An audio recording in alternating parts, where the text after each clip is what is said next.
The Eagles might have just caught a huge break, as they got some game-changing news ahead of their next game that could set up A.J. Brown in the offense for a breakout performance. However, it's what the Eagles are doing on defense that is truly scary, as Vic Fangio's unit might have just created a nightmare scenario for the NFL, as several young guys are growing into stars before our very eyes, while the Birds' latest addition is better than anybody ever could have expected.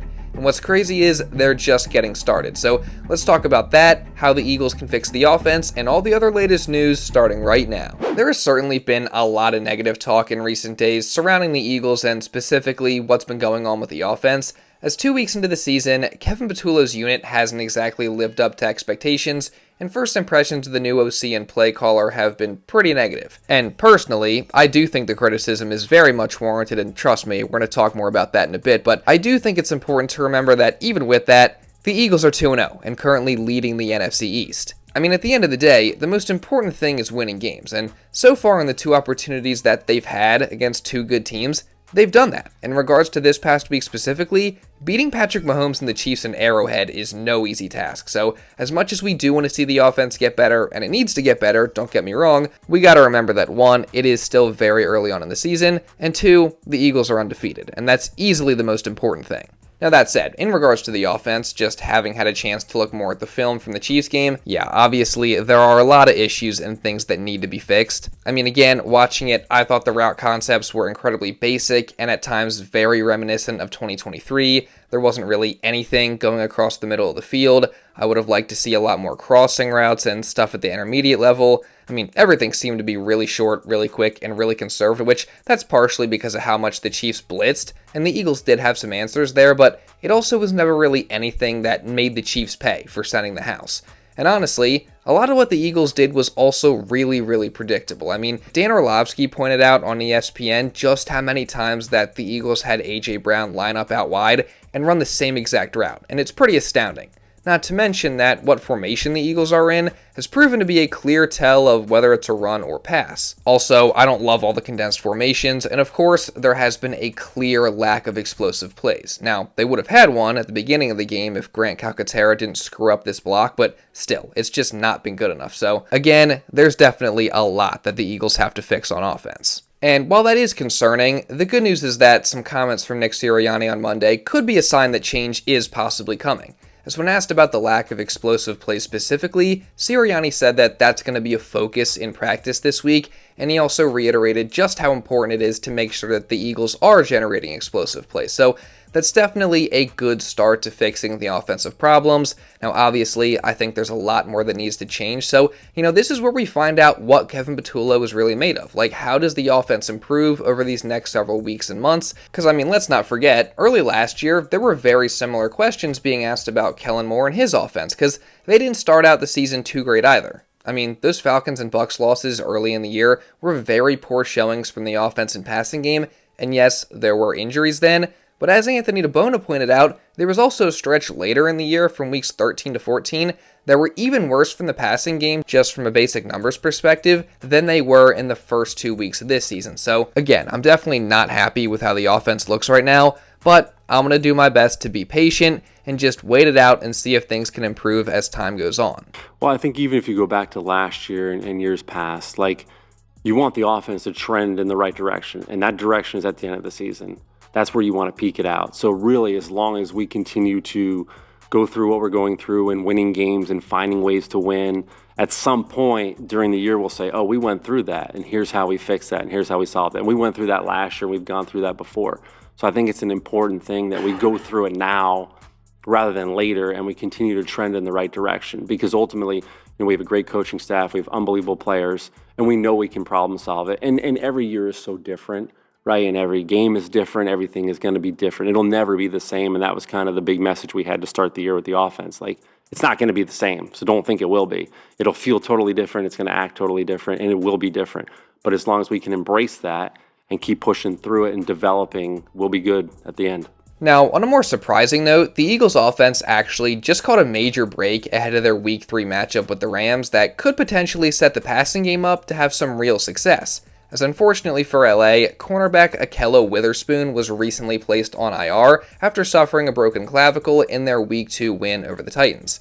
And if you don't know, Witherspoon is one of the Rams' top cornerbacks, so him not being available for this matchup against the Eagles, and also moving forward, definitely is a big hit for that LA defense. Now, first off, obviously this sucks, and you never like to see anybody get injured, so hopefully Witherspoon recovers quickly, but this definitely gives the Eagles a big advantage, and could be one element that possibly leads to Philly finally getting the passing game going. So hopefully the Eagles make it a point of emphasis to attack whoever the replacement is, whether it's somebody that they bring in from the outside, which, by the way, Sean McVay did say that the Rams were looking to bring in somebody, or if it's one of the backup corners that the Rams already have on their roster. And in that case, former Commanders first-rounder Emmanuel Forbes is a potential option. And look, I'm not saying it's going to be him, but it's honestly kind of hard not to think about it. Because if you remember back to Forbes' rookie season in 2023 when he was a starter for Washington, in the two matchups with the Eagles that year, A.J. Brown absolutely bullied him. I mean, things got out of hand fast in that first game as A.J. went off, putting up 9 catches for 175 yards and 2 touchdowns, both of which came over Forbes. And then in the second game, AJ put up 8 catches for 130 yards and 2 more scores, one of which was over Forbes as well. So there's definitely some history here, even if it is very one-sided. So could you imagine if Forbes got the start for the Rams and he had to come out and match up with AJ Brown? Like, that would just be insane. And honestly, whether it's Forbes or if it's somebody else, this is the perfect opportunity not only for AJ to have his first big game of the season, but also for the Eagles to really get the passing game going and create some of those explosive plays that we've been talking about. So we'll see what happens, but again, hopefully the Eagles are able to take advantage of this opportunity. Continuing on though, obviously all the focus is now shifted to the matchup with the LA Rams on Sunday, and it's going to be a tough game. I mean, the Rams are also 2-0. The Eagles obviously saw them twice last year and won both games, but that playoff game was extremely tough. I mean, the Rams have a lot of talent on both sides, and that defense has been really pretty good to begin the year. And then offensively, LA is just loaded with firepower, and Vic Fangio knows they're going to be in for a big challenge. Yeah, they have a great offense. Their scheme is really good and tough to prepare for, tough to play. They got a great quarterback operating it. They got now 2 great receivers. Sean does a great job calling the game. He's a really good play caller throughout the course of a game. It's a very extremely difficult assignment. We'll talk more about it later in the week, but yeah, obviously it's no secret that this Rams offense is going to be a big early season test for the Eagles defense, but honestly, I think for the most part, they're ready for it. I mean, I know it's been just 2 games, but this Eagles defense has shown a lot of improvement in just a very short amount of time, and in the game against the Chiefs specifically, I thought they were fantastic for the most part, and that all started on the defensive line with a trio of Philly dogs. Mahomes and this Chiefs offense really struggled against the Eagles defense. It was basically a bulldog defense. Jalen Carter coming right here, Jordan Davis getting the paw up, blocking the pass. Like, it was just nothing but bulldog defense, reduced front. Jordan Davis right there, Jalen Carter. It's 4th and 1. They ran into the bulldog defense. Like, here it comes. Here comes Jalen, Jordan, and Nolan Smith. And right there, Kareem Hunt loses a yard on 4th and 1. Bulldog defense. Jordan Davis playing the best football he's ever played. Here he is again against Creed Humphrey, the Pro Bowl starting center. He gets the big paw up again, blocks the pass. All right, Mahomes is frustrated. Bulldog defense. Watch Jordan Davis chasing this play down. He's chasing it. Where to? He's chasing it to another Bulldog, Nolan Smith, who's just going to put the kapow on right there. Pacheco. Down he goes. All right, 2-yard gain. The bend of Nolan Smith right here. You watch him come off the edge against Josh Simmons right here. Watch this. Like, there's very few guys that can do this in the league. Steps right up into Ojomo right there. Smithy gets a part of it, right? Bulldog defense all game long. You just watch Jalen Carter right here just dump Mahomes with like a spin on Trey Smith. Mahomes gets outside the pocket. Here comes Carter. Like, puts him right on his Mahomie right there. I mean, yeah, safe to say that trio of Carter, Nolan, and Davis was just absolutely everywhere in this game against the Chiefs. You know, Carter may be a little bit of a rougher start just because he missed last week, and Vic Fangio did say he's not in the best shape or the shape that they want him to be in, but he'll get there, and he still made impact plays. And overall, it's just so exciting to watch because these guys are all still so young, and they've kind of all gone at different paces, but we're watching them now become stars before our very eyes, so what an incredible job by Howie Roseman just to draft these guys and add talent that way. and it's now clearly paying off. And I think the big headliner, obviously, or story of those three, is currently Jordan Davis, as he's been playing the best football of his entire career these first 2 games, and he's also been stuffing the stat sheet, as he has the most solo and assisted tackles among NFL defensive linemen so far this season, which that's just so exciting. And honestly, the entire defensive line was great on Sunday. I mean, take Moro Ojomo, for example. He may not grab as many headlines, but he quietly had the most pressures on the Eagles' entire team against the Chiefs with 6. He also had a 22.2% pass rush win rate. He had 5 hurries, 2 QB hits, and also 1 sack. So yeah, obviously, it was an extremely impressive performance from Ojomo, but not one that surprised defensive coordinator Vic Fangio. Mo's a good player for us. He was last year. Now he's going to get more reps, so he should be showing up more. He's a good football player. You need to stop being surprised by that. I think it's safe to say that Moro Ojomo breakout season is officially here, and I could not be any more excited about it. And I also couldn't be any more excited about the new addition to the group in Zadarius Smith, who, in his Eagles debut, clearly proved that he still has a lot left in the tank despite being a longtime vet. 2 weeks ago, Zadarius Smith was just hanging out, waiting for the phone to ring. Oh, it rang. Here he is taking on the guard right here. Perfect. Just keeps his outside arm free and chases down Pacheco. Zadarius looked like he was in mid-season form. Everything that he did. You watch the quarterback right here, and then you fall back into the run. And you take Pacheco down, and you let him know. You take him to the mat. All right? Let him know who Zadarius is and all about. Like right here he is, bam. Like long arm right here, gets that hand down, turns the corner. Him and Mukuba get to Patrick Mahomes. No better feeling. You're on the couch 2 weeks ago. Now you're sitting on top of Mahomes at Arrowhead? Come on. That's awesome stuff. And then you get this. Like against the run, he was really good, really solid. Bam.